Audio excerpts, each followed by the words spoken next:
Les gens pensent que d'acheter des fraises locales permet de sauver la planète, permet de réellement là, être bon pour l'environnement. Mais il dit le problème que tu as, c'est que nos terres agricoles ne sont pas efficaces autant que les terres de la Californie ou du Mexique. Parce que nous autres, premièrement, c'est juste quelques mois par année. Tu as une récolte de fraises à peu près au Québec. Là. C'est tout en même temps parce que c'est très, très, très court. La quantité d'eau qu'on doit fournir à nos terres pour faire pousser des fraises est gigantesque par rapport à la Californie ou au Mexique. La quantité d'herbicides ou de pesticides ou tout ça est beaucoup plus grande ici que là-bas parce que, justement, ils ont des terres arables qui sont plus efficaces que les nôtres. Fait que t'es là, toi, t'es persuadé que parce que t'as évité le transport, puis tu l'as pris chez ton marchand local, t'es sûr à 100% dans ta tête que t'as sauvé la planète. Parce que la réalité, c'est que le transport est arrivé dans une petite minivan, puis tout ça. Il était allé au marché local, puis toi, t'as pris ton char pour aller à l'île d'Orléans chercher tes fraises, pour transporter une personne. Puis les petits casseaux de fraises, il est parti d'un bout de l'île d'Orléans dans une minivan pour arriver là. Fait que là, t'as l'impression, tu sais, que vu que c'est tout proche, que t'as sauvé full en termes de transport. Mais si t'es allé à l'épicerie juste à côté de chez vous, la chercher, ta fraise de la Californie, que la fraise est arrivée par bateau, /train,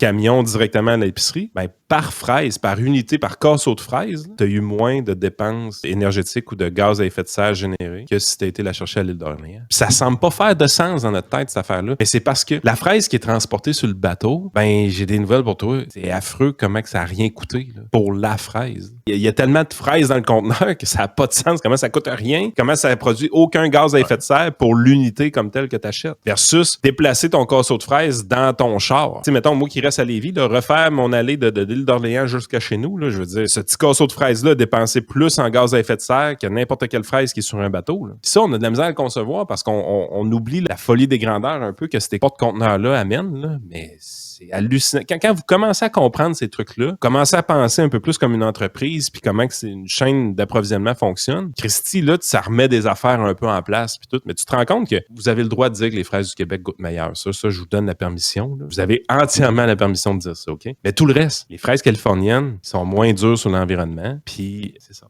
Ils coûtent moins cher.